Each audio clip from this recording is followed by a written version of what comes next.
ট্রেনের ছন্দময় গতিতে ছুটে চলা জীবন আর সেই গতিকে পরিচালনার দায়িত্ব এক নারীর হাতে। রেল বিভাগে একজন নারী ট্রেন চালক হিসেবে কাজ করছেন নানা প্রতিকূলতাকে উপেক্ষা করে। আমাকে যেতে হবে, আমাকে এই কাজটা করতে হবে, আমি পারবো, আমাকে পারতেই হবে।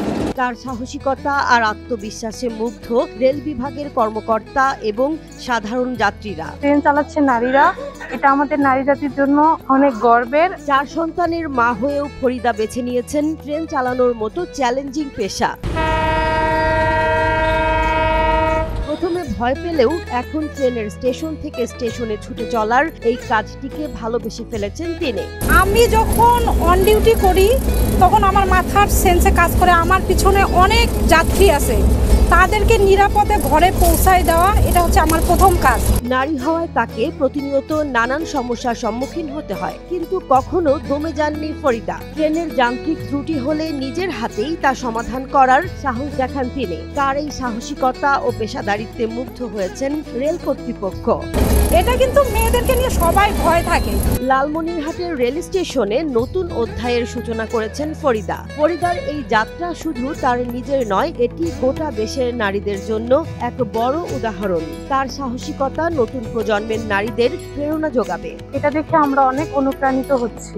নারী হয়েও ছেলেদের মতো কাজ করতেছে, এটা আমাদের অনেক অনুপ্রেরণা জাগায়। নারীরা এখন কেবল ঘরের কাজেই সীমাবদ্ধ নয়, তারা এগিয়ে যাচ্ছে দেশের অর্থনৈতিক এবং সামাজিক উন্নয়নে। ট্রেন চালনায় নারীদের এই অংশগ্রহণ নতুন দিনের সূচনা করেছে, বলছেন রেল বিভাগের এই কর্মকর্তা। নারীরা এখন আর ঘরের মধ্যে বন্দী নেই, তারা এখন অনেক অর্থনৈতিক এবং সামাজিক উন্নয়নে অনেক ভূমিকা রাখতেছে। সেই ধারাবাহিকতায় আমাদের এএলএম যে নারীরা আছে তারাও কাজকামে অনেক ভালো করতেছে এবং তারা কাজকাম করতেছে এবং কাজকামে তাদের গাফিলতিও কম এবং কাজকাম অনেক ভালো। তারা দিনের বেলা ট্রেনগুলো শুধু কাজ করে, রাতে তাদেরকে দেওয়া হয় না থাকার জায়গা, সমস্যার কারণে তিনি ট্রেনগুলো তাদের কাজ করানো হয়। ফরিদার মতো নারীরা দেখিয়ে দিচ্ছেন কোনো পেশাই নারীদের জন্য অসম্ভব নয়। সাহস, অধ্যাবসায় আর আত্মবিশ্বাস থাকলে প্রতিটি বাধা জয় করা সম্ভব।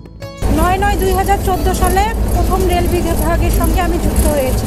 আসলে নারী এএলএম হিসেবে আমি মনে করব এই চ্যালেঞ্জটাকে গ্রহণ করা মেয়েদের জন্য খুব টাফ ব্যাপার, কিন্তু আমার ভিতরে যে উৎসাহ এবং যে সাহস আছে একজন মেয়ের জন্য এটা অনেক বেশি। কিছুক্ষণ আগে আপনারা দেখলেন যে ওখানে হুস পাইপটা খুলে গেছে, আমার এলএম বললো যে ওটা দেখেন তো কি হয়েছে। আমি দেখলাম যে ওখানে হাওয়া বের হয়ে যাচ্ছে, হাওয়া বের হইলে তো গাড়িটা অটোমেটিক দাঁড়িয়ে যাবে, তো আমাকে কি করতে হবে, ওটা ঠিক করতে হবে। এটা তো আমি সেটা মানে ডাইরেক্ট পাওয়ার হিসেবে আমি চেক করে আসছি, তারপরেও রাস্তায় আমাদের এরকম সমস্যা হয়, কারণ আমাকে শিখাই দিছে বিধায় আমি কাজটা পারলাম, নাহলে ট্রেনটা ওখানে অটো দাঁড়ায় যাইতো। তখন কি হইতো যে আপনারা আসছেন যে নারী এলেন কিছু পারে না,